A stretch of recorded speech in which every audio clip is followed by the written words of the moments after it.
Communism has entered the building, folks. It's now in the conversation. We know who the enemies are.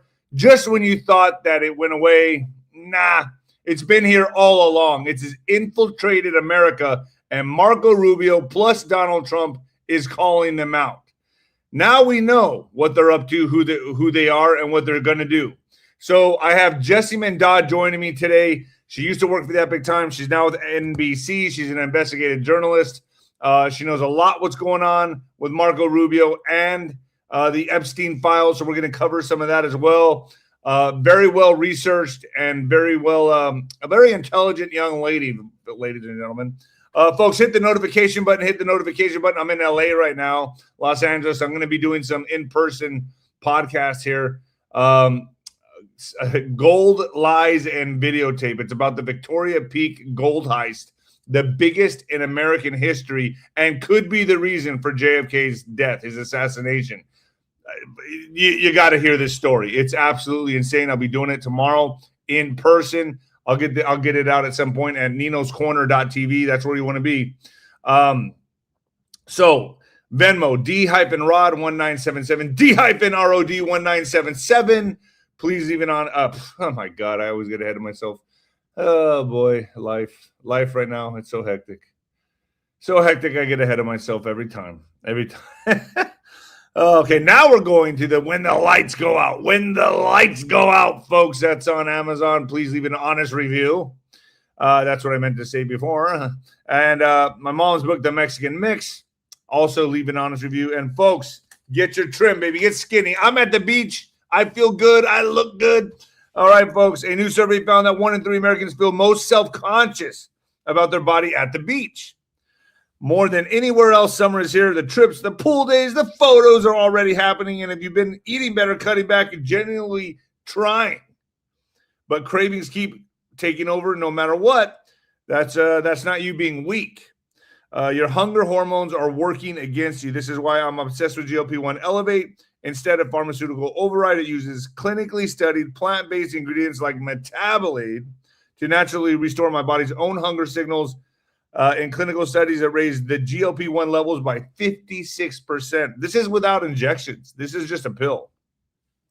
And cut calorie intake by 20%. No prescriptions, no needles, just quieter cravings, real fullness, and a body I'm actually proud of this summer. To kick the summer off, get 51% off only at the link down below, folks. Get started on it. I promise this stuff works. I take it. It works. It absolutely works. 𝗬𝗏𝗏𝗶𝗹, big sale still happening. I haven't unplugged it yet.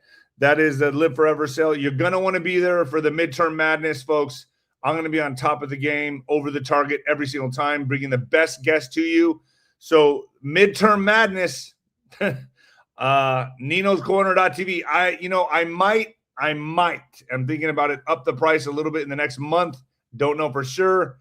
But get in there right now, and you will be grandfathered in. And if you pay just once, there's a one-time payment. Live forever. You live forever on 𝗬𝗏𝗏𝗏𝗏𝗏𝗏tv. 𝗬𝗏𝗏𝗏𝗏𝗏tv, we got The Ghost, Craig Lund, Wano Sabin is up there right now. Joshua Reed is going to be the next general in the general's tent, July 28th. July 28th at 5 p.m. Ask him as many questions as you want. The general's tent, getting a lot of emails from people telling me they love the general's tent. You get some free items when you sign up, so that's going well. General's tent is fire. Going to be with Eddie Bravo here in California, Joe Rogan's best friend, or one of his best friends. Maria Zach is coming on. Daniel Brinkley. I got them all, folks. I got them all on 𝗬𝗏𝗏𝗏𝗏𝗏tv. And without further ado, folks. Oh, one more thing. I almost forgot. 𝗬𝗏𝗏𝗏𝗏𝗏shop. Get a hat like this. 𝗬𝗏𝗏𝗏𝗏shop. Hoodies, shirts. It's kind of, I'm kind of off every time I do this from a hotel room on zero. I was laid over at the airport for 5 hours. But I got to tell you, folks, when you got your computer and the gadgets and the phone, it goes by so fast. It goes by so fast. So I was laid over in the airport for 5 hours. You know, anywhere you fly from in El Paso, there's always a connecting flight. So, you know, it's never a direct flight unless it's a skip like to Austin or Phoenix or whatever. But if you're going to LA, believe me, you're going to be stuck in the airport for a few hours. And that was my life yesterday. Anyway, folks, there's the hoodies, the shirts, the caps, the coffee mugs. It's all right there, baby. All right, folks, you might want to turn it down or turn it up, baby. Yeah. You know, I was in the lobby last night and someone goes, "Oh, Nino." And I was like, "Holy shit, who's this?" And of course, it was an older lady. She was probably about 70. Well, it's not like the boxing days. The boxing days when the young girls used to come up to me like, "Oh, Nino." Now it's, grandma. It's all right, though. I'm okay with it. I'm okay with it. All right, folks, you might want to turn it down or turn it up. It's about to get loud. Coming at you live from the apocalypse, folks. Yeah. All right, let's go. So here we are, Marco Rubio. This is all part of the next phase in the operation, by the way. We are watching phases, getting the public, winning the court of public opinion, getting the people on board to understand what's going on. Now they have come out and talked about the 2020 election. That's done. That's out there. People can research that. Now, next on the list, naming the communists. Naming the communists. This is where it's going to get good. Because why? Well, folks, you got to let the people know who the enemy is and how they infiltrated America. They've been doing this for decades. This has been a long process that they've been very, very patient. They've taken control of our movies. They've taken control of our music, the internet. They've taken control of the politics, every sporting events. This is no joke. This is absolutely no joke. And they're here, folks. They've already embedded themselves like parasites in the body. They've been here for decades. They've taken over the schooling institutions, everything. So let's get into this, shall we? Good morning, America. The greatest trick communism ever pulled wasn't convincing the world it worked, because we all know it doesn't work. It was convincing the world it disappeared. Never disappeared. For generations, Americans believed we had won. The Berlin Wall came down. The Soviet Union collapsed. The Cold War was over. So we thought. Mission accomplished, right? Not so fast. Marco Rubio issued a warning this week that should make every American stop and pay attention. The son of Cuban immigrants stood before the world and reminded us that communism doesn't always arrive with tanks in the streets or soldiers marching through your neighborhoods. Sometimes it arrives through culture. We've seen that. Sometimes it arrives through education. We've seen that. How many of you have sent your kids off to school and they come back communists? Liberal communists. Sometimes it arrives one generation at a time. Ask the millions who fled Cuba. Ask the survivors of Mao's China. Ask the families who escaped Venezuela with everything they owned stuffed into a backpack. Communism has left behind a trail of suffering unlike almost any ideology in American history, in human history. And yet we are in 2026 debating whether men can become women, teaching children to distrust their country, dividing Americans by race, and watching institutions tell us that common sense itself is somehow it's offensive. How did we get here? Decades of conditioning, folks. Decades. They knew what they were doing. So that is the question. Rubio has argued that America has developed a dangerous blind spot when it comes to Marxist and far-left ideologies. Recent reporting has heightened a State Department effort examining activists and organizations accused of sympathizing with communist governments abroad. The enemy is behind the gates, folks. Whether these accusations are fair or not, one thing is undeniable. The conversation has reached the highest levels of government, and now it's seeping into the masses. Because this debate isn't really about Republicans versus Democrats. It's not at all, because we know it's both sides of the aisle. It's about world views. One side believes your rights come from God. The other believes your rights come from the government. One side believes in individual responsibility. The other believes the state should become the answer to every problem. And history has already told us where that road leads. Countless times, Joseph Stalin, Mao, Pol Pot, Fidel Castro, many, many names. More than 100 million dead across the last century under regimes that promised equality and delivered oppression instead. Now I am saying America is about to become the Soviet. I'm not saying America is about to become the Soviet Union tomorrow, but I am asking the question that millions of Americans are quietly asking themselves. Has the country we grew up in been slowly transformed while we were busy paying our mortgages, raising our children, and trying to survive? Because if you had told someone in 1985 that patriotism would become controversial, that the American flag would offend people, and that the citizens would be afraid to speak openly about their beliefs, they would have laughed in your face. And I remember those days. I remember those days clearly. You could have never said this was coming in 1985, 1995. People would have said, what are you talking about? We're in a free country. And now, not so fast. Just look at these faces right here. That's who's in your government. Marco Rubio's warning wasn't just about politics. It was about memory, because nations don't collapse overnight, folks. They erode. And that's where America's at right now. They erode slowly, quietly, and then all at once. It just seems like it happens overnight. Look at Venezuela. And if history teaches us anything, it's that every citizen believed it was so strong that it was too strong to fail until one day it wasn't. So I leave you with this question, folks. If the people who escaped communist countries are warning us about where we're headed as a country, should we perhaps take a moment to listen? This is going to be a very important broadcast, because maybe the greatest threat to America isn't coming across the border. Maybe it's the idea that America itself is no longer worth preserving. How many people do you know have adopted this liberal communist mindset, folks? I'm telling you right now, it's probably just a little bit under 50%. I would say 48, 45% of people have adopted this ideology. Cuban sleeper cell. So, and if it's true, then the battle for the future of the republic has already begun. Cuban sleeper cells and sleeper agents poised to wage war on California. U.S. is on high alert as a map of their top targets emerges. So what does this mean?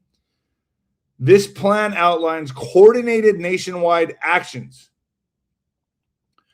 And this is said within 24 hours if there's an imminent threat or a U.S. military move against Cuba. So if we make a move against Cuba, they have sleeper cells in America right now, ready to be activated. So America is on high alert right now. I've been told this by many people. The National Network of Cuba, which created a rapid response plan, brings together over 50 groups, including the Democratic Socialists of America, DSA, Communist Party USA, and Code Pink.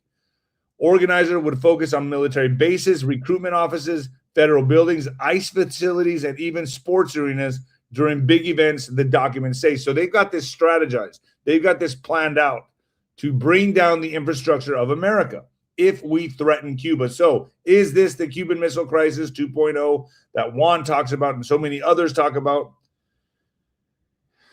Some groups have been named for the infiltration of America, and it's very obvious to me who they are. So I'm just going to list some of them right here. Rubio has repeatedly criticized associated certain groups and ideologies with communism or Marxism, including members of the Chinese Communist Party. Well, that's a no-brainer. Of course. The Cuban Communist government, the Venezuelan Maduro regime, certain far-left activist groups and individuals he describes as Marxists or radical left, some organizations connected to Antifa and violent political movements. Many of them are in universities. Folks, it says here, over 78% of universities have already been infiltrated with this ideology. Let me say that again.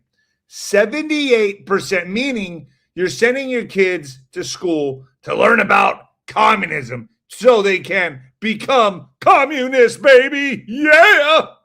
Are you kidding me? This is a serious, serious problem in America. We have been infiltrated. The enemies are behind the gate. 𝗪𝗓𝗋, thank you so much for joining me. How are you? Hey, Nino, good to see you. How are you? On guard? I was just chilling, listening to you. Yeah, it's great to be here. Just before we start, everything that I say is myself. It does not reflect any organization or anyone that I work for. My own thoughts, my own ideas, but I am going to just stick to the facts when it comes to this. I'm not going to offer any opinion because it is such a hot topic. It's such a hot button, and you already kind of laid everything out. But this report was released on Monday, and when it came out, you know, you got to go. It's almost 100 pages, 99 pages. So this is a report from Marco Rubio's office? It's from the Secretary of State. It was released under his office. So, yeah, you said it correctly. He's naming names. And some of them, obvious names. There's obvious names, right? Like 𝗬𝗵𝗶𝗹, but there's, you know, AOC. We can see these people coming a mile away. But there's some that you're like, oh, wait a minute. Yeah, come to think of it, I didn't. Of course, Bernie Sanders. Obviously, we see Ilhan Omar a mile away, but you got people like Karen Bass, correct? Correct, and that goes back to before she was in office and tied to her activism. But you know, the report basically what it's saying is that the Cuban government has yielded basically political influence in America through these activists, through these politicians, and through these groups. So they're using their influence, their ties to America to sort of, that's what the report says. I'm not saying that. This is what it's saying. It's saying that the Cuban government has spent decades cultivating political influence in America through intelligence networks, through the activist networks that you named. And Marco Rubio does name names, you know. Are you a communist? Have you ever been a member of the Communist Party? Someone said to me, it's very much Army Joseph McCarthy hearings. And history does repeat itself, if not corrected. So now we're seeing, you mentioned Karen Bass, Zohran Mamdani, the Democratic Socialists of America are named. Code Pink, that's not a surprise considering what they did earlier this year. What's Code Pink? Is it like so Code Pink is like an activist female-led group. They went with 𝗬𝗵𝗶𝗶 during the Cuban blackout earlier. For some reason, they got a flight into Cuba. They stayed at a hotel they weren't supposed to stay at. You actually need U.S. authorization to stay at this particular hotel. And they stayed there. They had their lights on, their electronics, and they went to document the blackout in Cuba.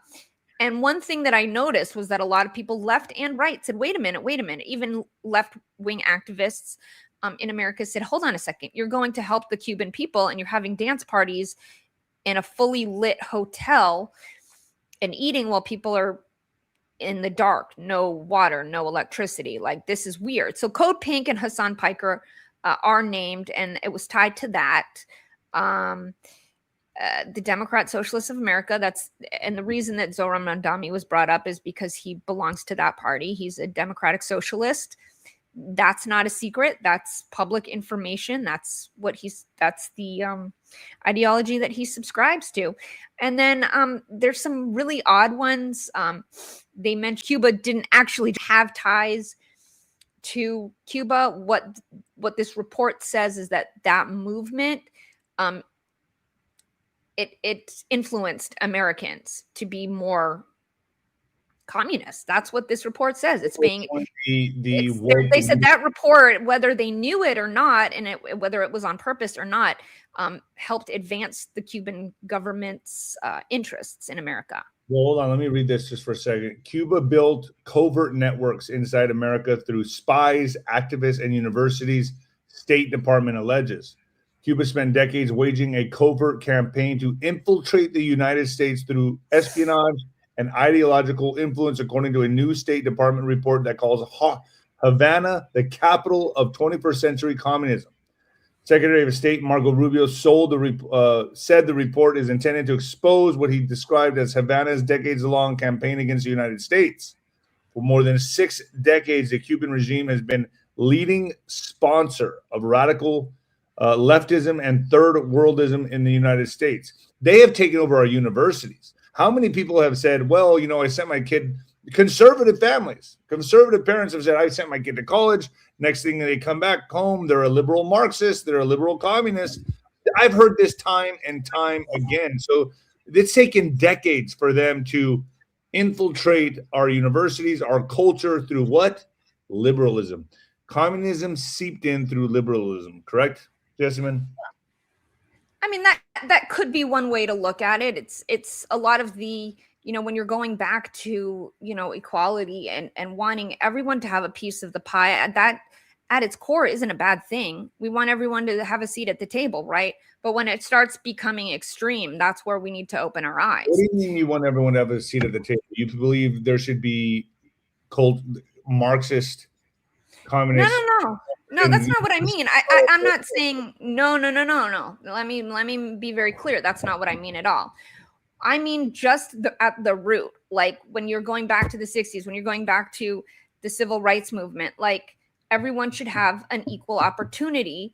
But what has happened, as you mentioned, is that people who are aligned with communism and Marxism has taken that very good idea of everyone starts at the same line. We all start at the same line for the race, right? That's basically what equality means. But when they take it and they twist it, pervert it into, I don't care how hard you've worked, I'm going to take half of your earning. Like, you know what I'm saying? That's when it becomes an issue.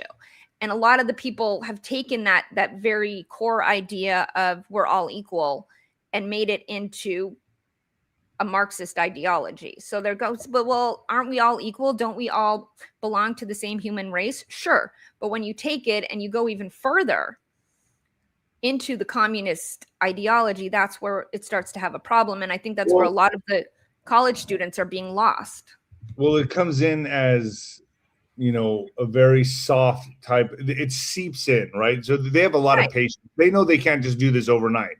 Sure, no, it starts out with, don't you think we're all equal? Don't you think men and women are equal? Don't you think black people and white people are equal? Sure, of course not. Well, that's communism. Oh, okay, well, then I'm a communist. That's how that's sort of how they set it up.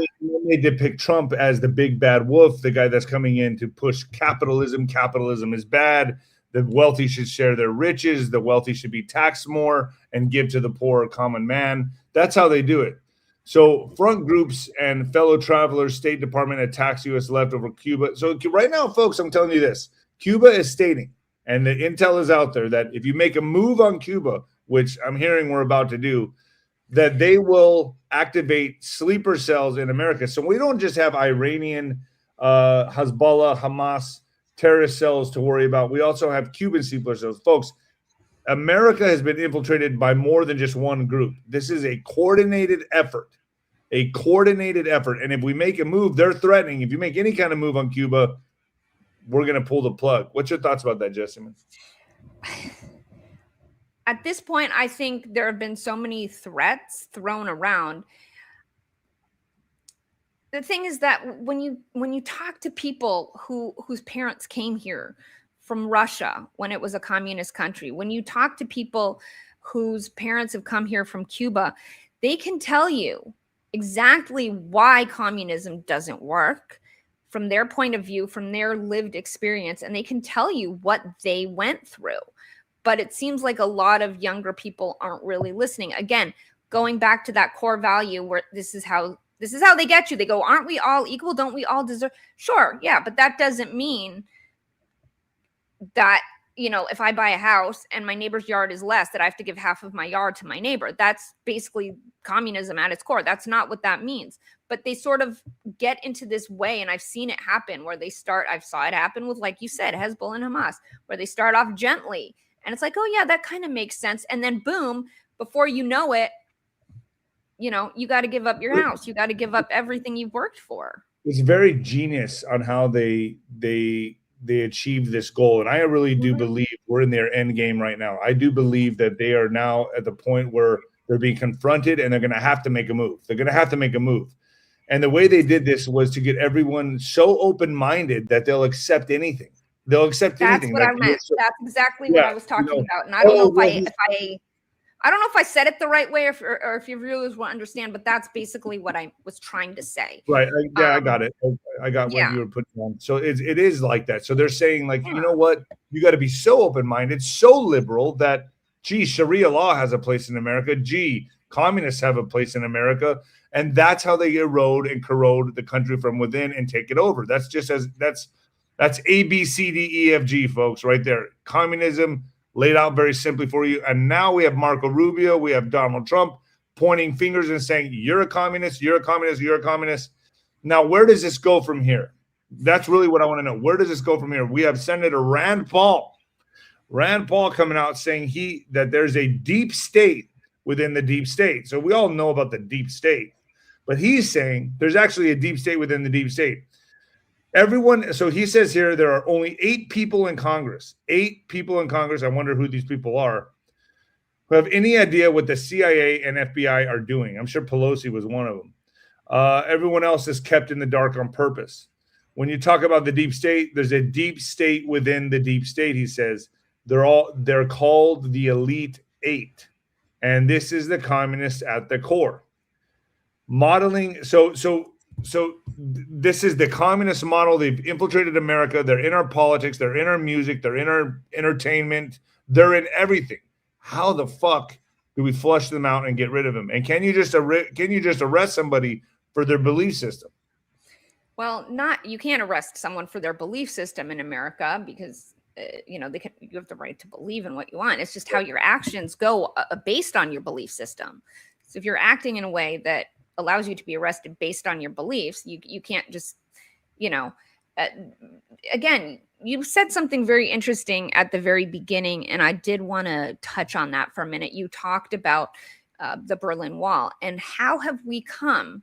I grew up when Reagan was president, that was my time, and I remember Mr. Gorbachev tear down that wall, right? We all remember that speech, that amazing speech. And when you look at that, no one was running over to the communist side. They were all coming over to the other side. No one was going, oh yeah, let me go. No one from the other side of the wall went, yeah, let me go see what the communist side is like. Nobody, I don't think anyone did that. And if I'm wrong, please correct me. But now we have, this report is stating, it's not actually accusing people of being Cuban intelligent assets, but it's saying that they worked with movements that promoted the advancement of the Cuban government in America. And it does happen. It seems like it happens quickly, but it is a long process to do this. There's a lot of different things at play, but we've seen Code Pink in Washington harassing. I mean, this really comes down to the whole woke agenda, really. I mean, they've been trying so hard, and now with the defunding of USAID, I don't know if you heard Tim Pool say this, which I've always known about the hip hop culture in America and how the CIA ran that. Actually, the CIA has been running the music since the 60s, as far as I know, with the Doors, even to Yo MTV Raps, Nirvana. The whole thing has been run by the CIA. And then now USAID, now that USAID has been defunded, well, gee, that's kind of weird. Rap now is not in the top 100 of the billboards. That's kind of strange to me. So Tim Pool has been shining a light on this. Also other front groups. I'm going to read this real quick. Front groups and fellow travelers, State Department attacks U.S. left over Cuba.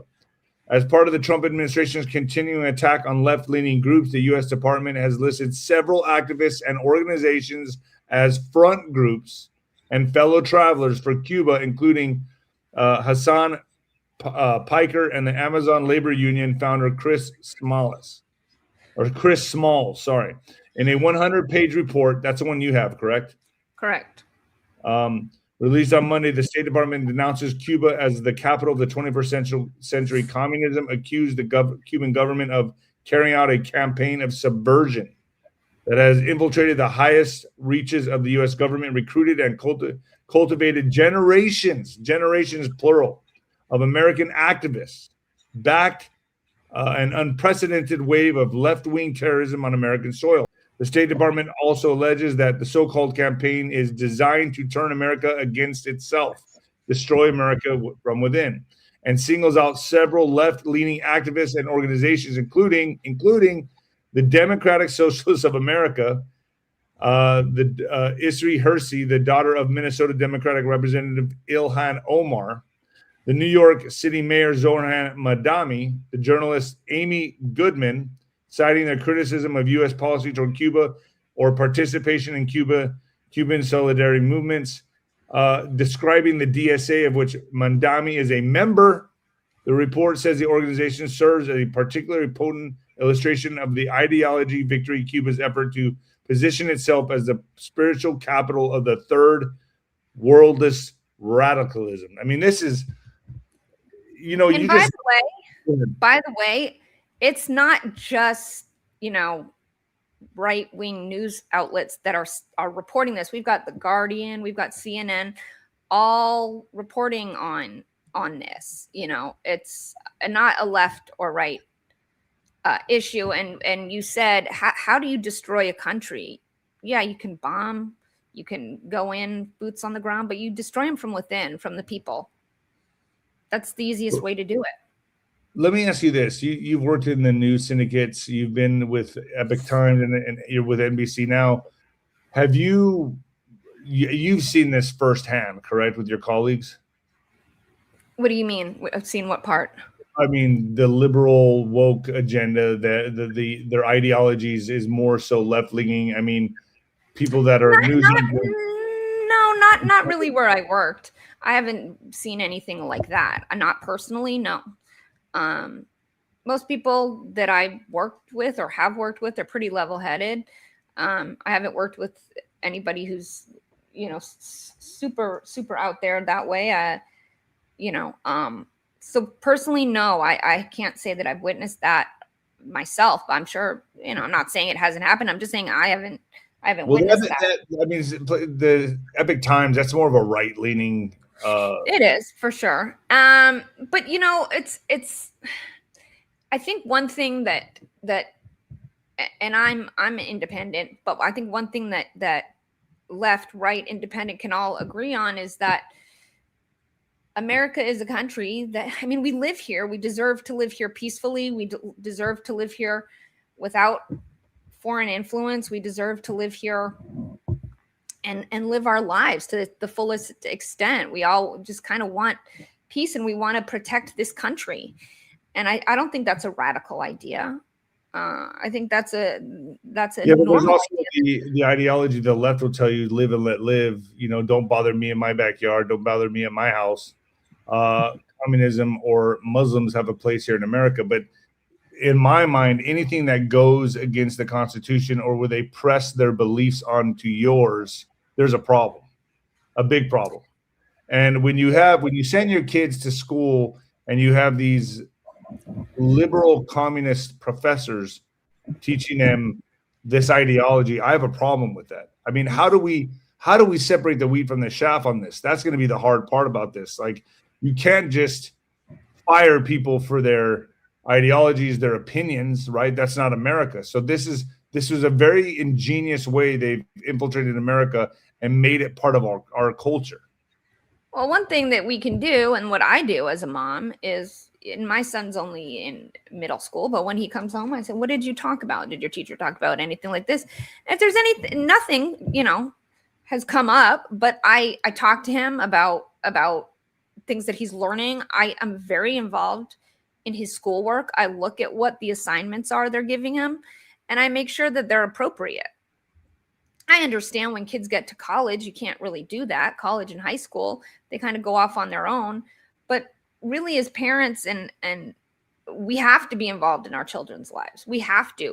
And we start now. We start in elementary school, checking their homework, talking to their teachers. What are you teaching my kids? Are you teaching about this? Are you doing this? Making sure that everything lines up and there's nothing that's crazy that they're coming in with.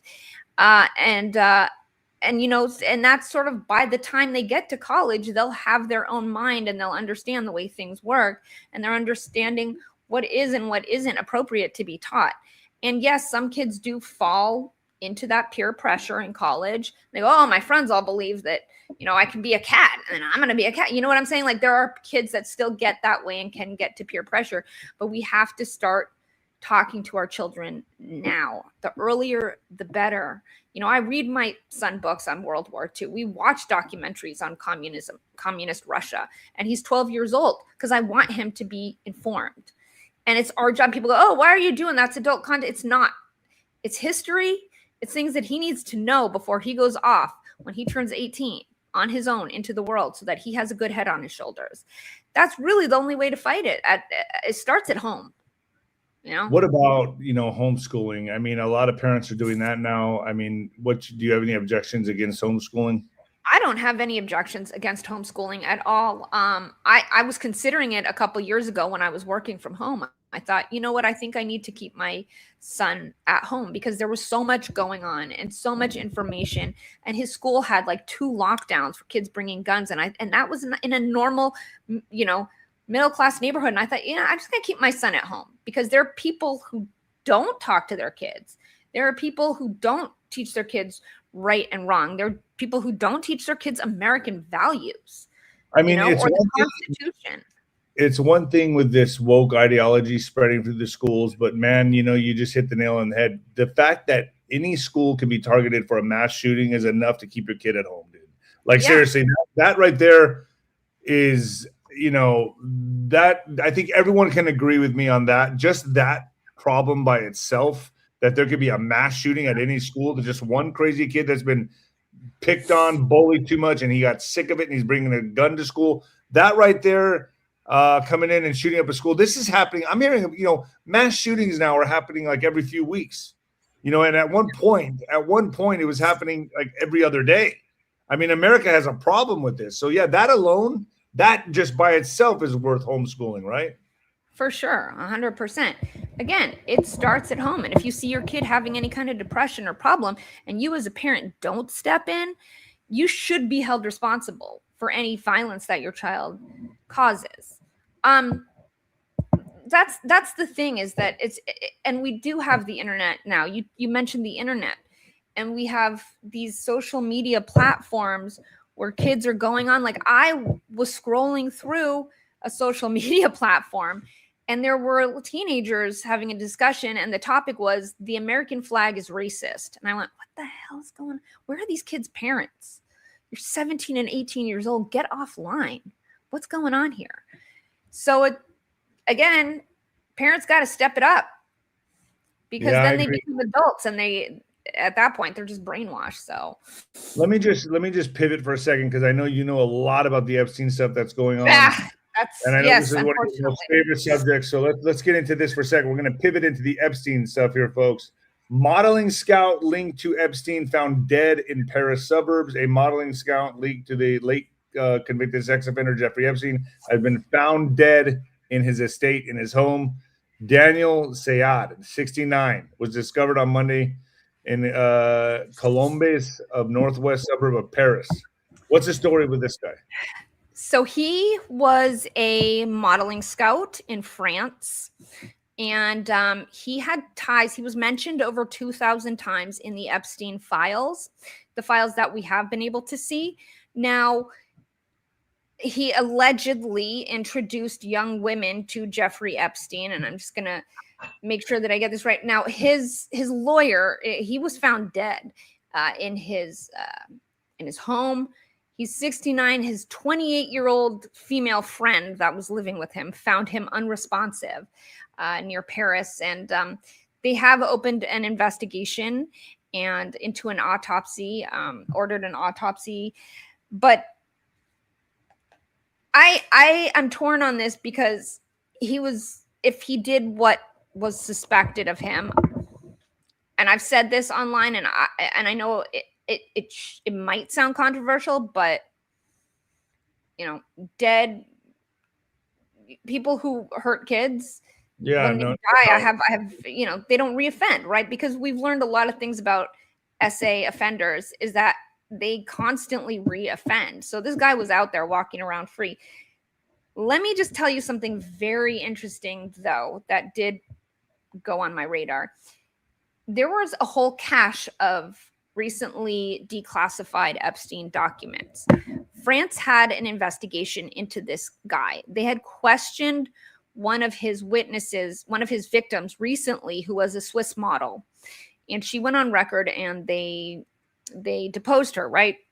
And they were set to question this guy. He was going to be questioned by the authorities about her claims and the newly declassified documents. And now he's dead. Was it last year or earlier this year, you and I spoke about what is his name? Jean-Luc, I can't remember exactly. He was another modeling agent in France with ties to Epstein, and he had actually gotten arrested and was found hung. Can I say that? He was found hung in his prison cell. So that's 2 French modeling agents that are deceased. Now, his lawyer, Siad's lawyer, came out and said it was a heart attack. How does he know it was a heart attack? An autopsy hasn't happened, but he said that's what they're going with. They haven't officially confirmed his cause of death, though.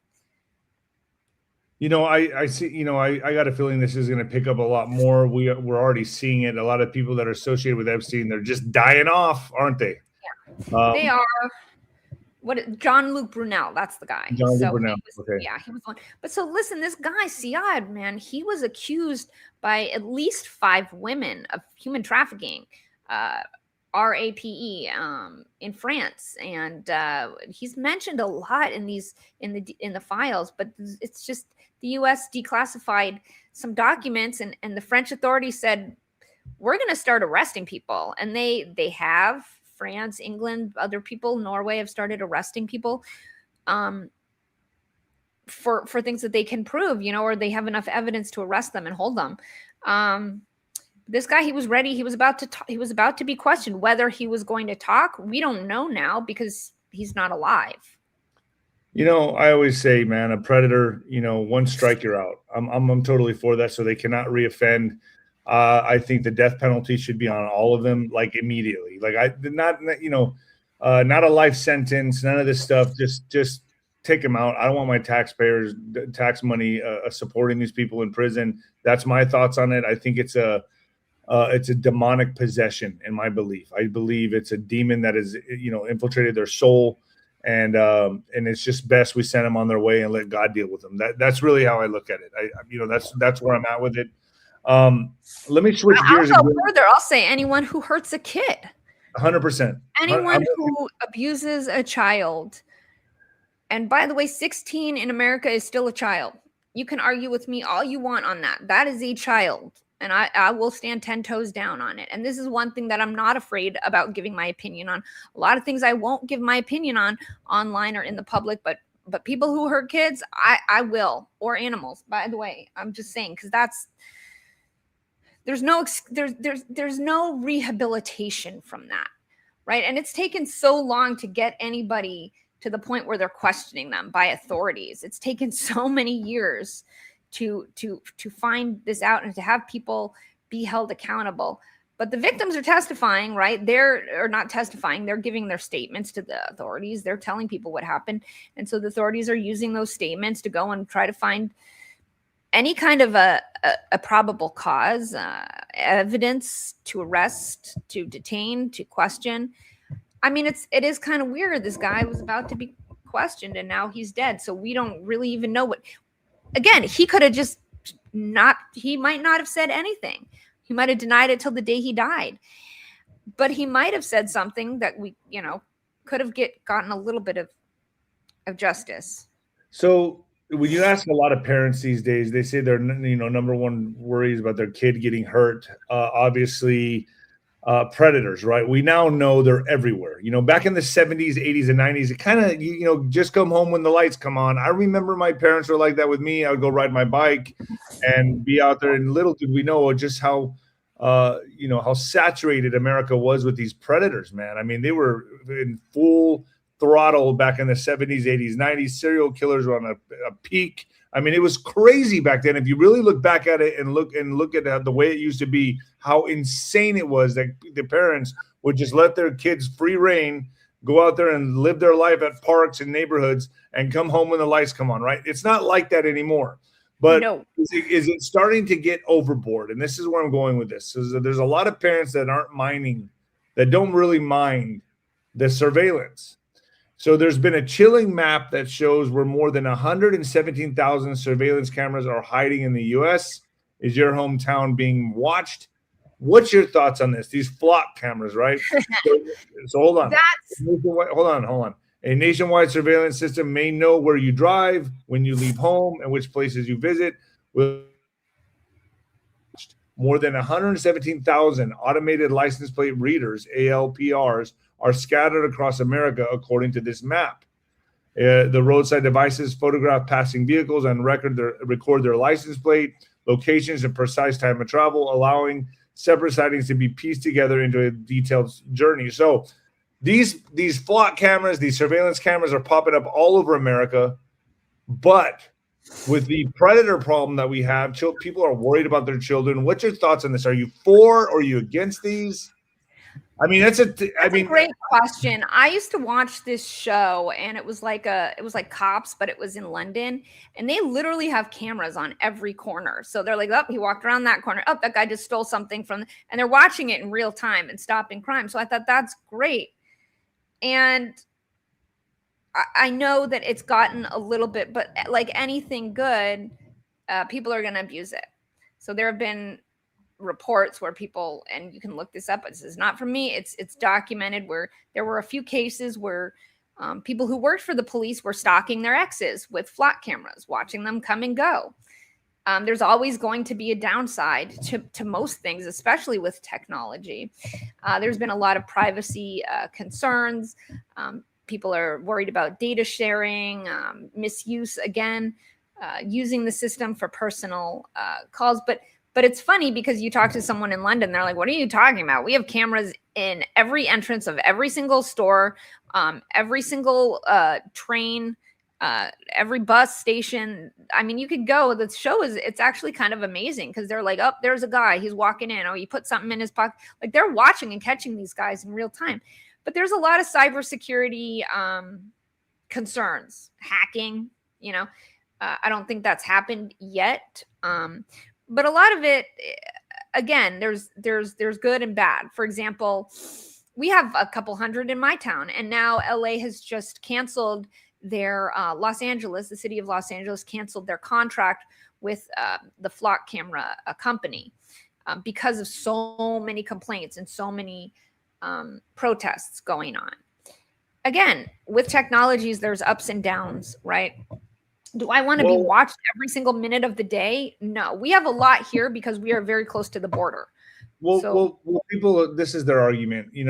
How much of your liberties and security will you give up for surveillance and safety, right? So, and who's going to decide? You give them an inch, they take a mile. Like right now, I've always said we're coming into an era where we're probably already in it. Criminals cannot survive. They cannot thrive in an atmosphere where face recognition, camera at every corner, recording your license plate.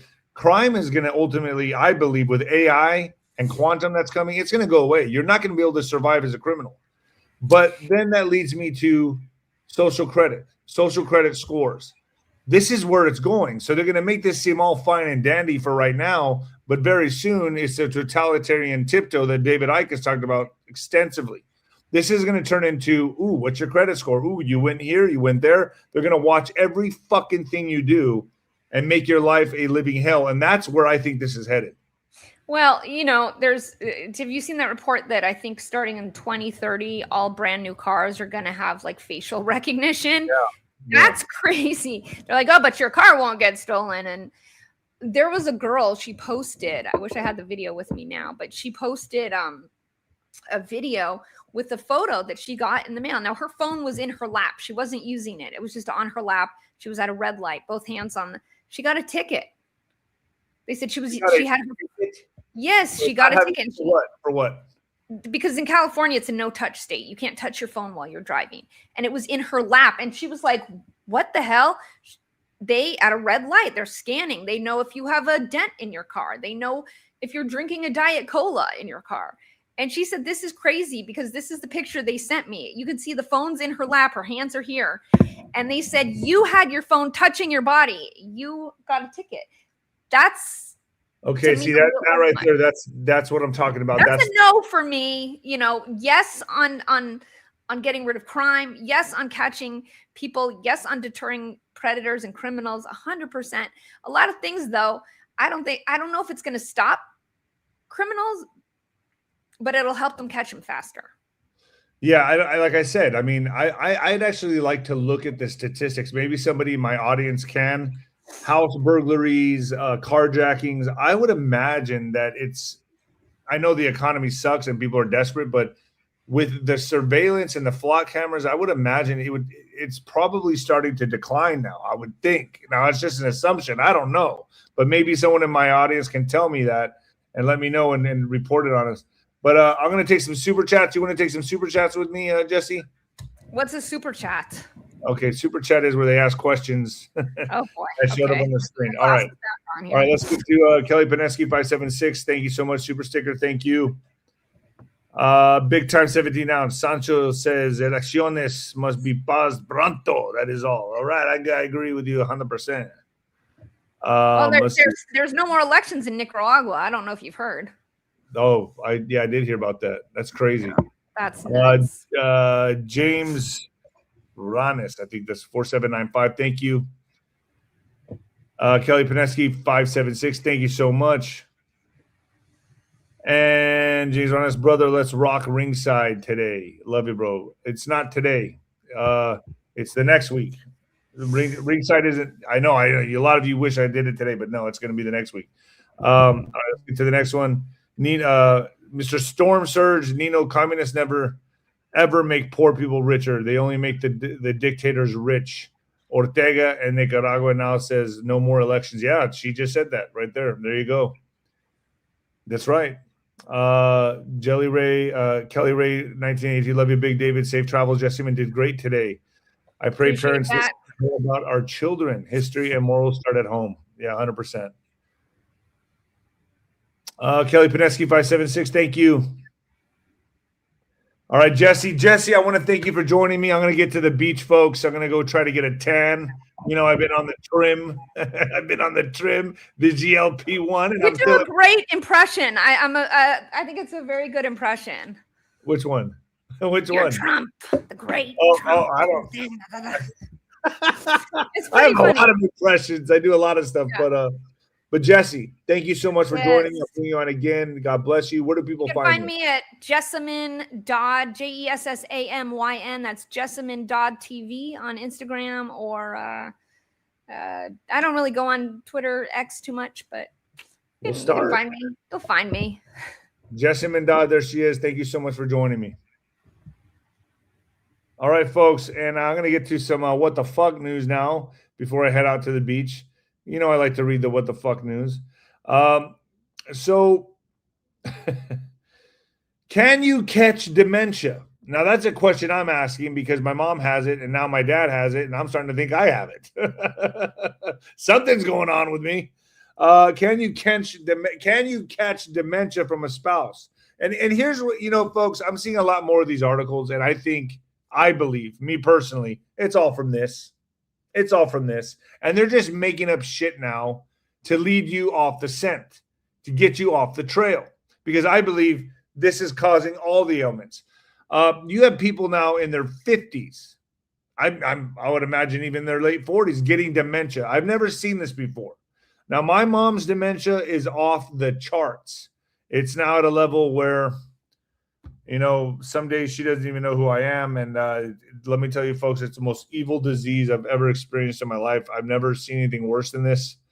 It's a death before death. It's hard, man. It's the worst thing I've ever had to deal with in my life. So can you catch dementia from your spouse? When one spouse is diagnosed with dementia, the other partner's risk of developing it runs about 70% higher, roughly 74% for wives and 69% for husbands. I don't know where they get these statistics. I don't know how they even run these statistics. The pattern held across dementia types, including Alzheimer's disease and vascular dementia, and looked much the same for women and men. Spouses with lower incomes and fewer children face the widest gaps in absolute risk, likely reflecting thinner caregiving support. Marriage means sharing a home, a bed, daily routines, and decades of memories. A large new study out of Taiwan points to something far less welcome that some couples may share: a raised risk of dementia itself. Research who followed nearly 1 million married people found that when one spouse was diagnosed with dementia, the other partner became markedly more likely to develop it too, on the order of 70% more likely. I got to say, man, I'm under a lot of stress with what's going on with my parents right now. And I have to say that, I got to be honest with you folks. I'm surprised I can even do these podcasts. I walk around with knots in my stomach, fire in my chest. I leave my car keys. I can't find this is on a daily basis. This is happening now. And I got to imagine that maybe the hits to the head, the hellacious punches I've taken from top heavyweight fighters in the world, years and years of this, 30 plus years of boxing, getting brutally punched in the head. I have to wonder if this could affect me at some point in my life. But I find myself under so much stress right now with my parents' situation that I walk into a room and forgot why I even walked into the room. I'll put something in the fridge that doesn't belong in the fridge. I can't find my car keys. I don't know where I put them. I can't find this is starting to happen every day, 2, 3, 4 times a day. And I'm paying attention to it now, but I'm wondering, and I don't think it's dementia, but I think it's stress. My parents are constantly on my mind. I don't know what's going to happen from one phone call to the next. For me to even take this trip to LA to do these in-person podcasts, I can't tell you the PTSD I had just getting on the plane. My life right now is a living hell dealing with dementia. It's become an obstacle course for me. And I do appreciate all the prayers, but I will say that I've never dealt with something so evil in my life. Nobody prepares you for this. Nobody.